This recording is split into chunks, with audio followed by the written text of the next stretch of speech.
നീ എനിക്ക് തന്നതെല്ലാം നിന്റെ പക്കൽ നിന്ന് ആകുന്നു എന്ന് അവർ ഇപ്പോൾ അറിഞ്ഞിരിക്കുന്നു.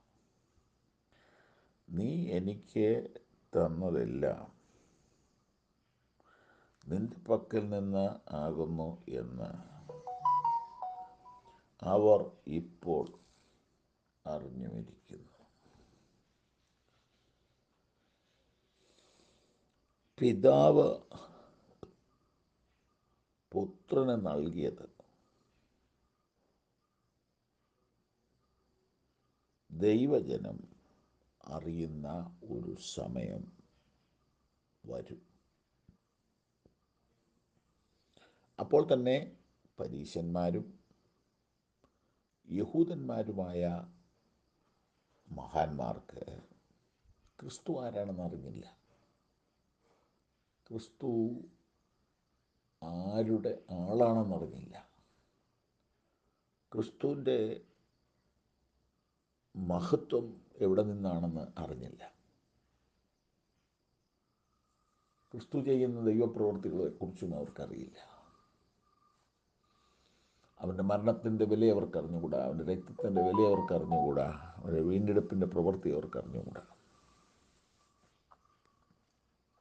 എന്നാൽ കർത്താവിന് വേണ്ടി പിതാവ് കൊടുത്തതും വിളിച്ച് വേർതിരിക്കപ്പെട്ടതുമായ ദൈവസഭയ്ക്കും അത് മനസ്സിലായി.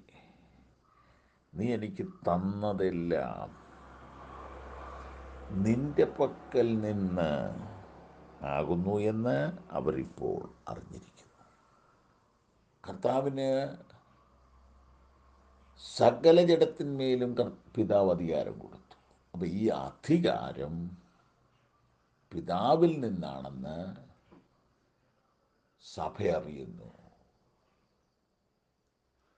ഈ അധികാരം പിതാവിൽ നിന്നാണെന്ന് സഭ അറിയുന്നു. സ്തോത്രം. യേശുവിൻ്റെ നാമം പിതാവ് നൽകിയതാണ്. സകല നാമത്തിനും മേലായ നാമം നൽകുന്നു. അത് സഭ അറിയുന്നു.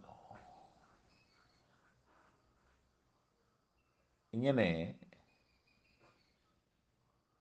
പിതാവും പുത്രനും തമ്മിലുള്ള ബന്ധത്തിൻ്റെ ആഴങ്ങൾ ദൈവജനം ക്രമേണ അറിഞ്ഞുകൊണ്ടേ ഇരിക്കും, ഇനിയും അറിയും.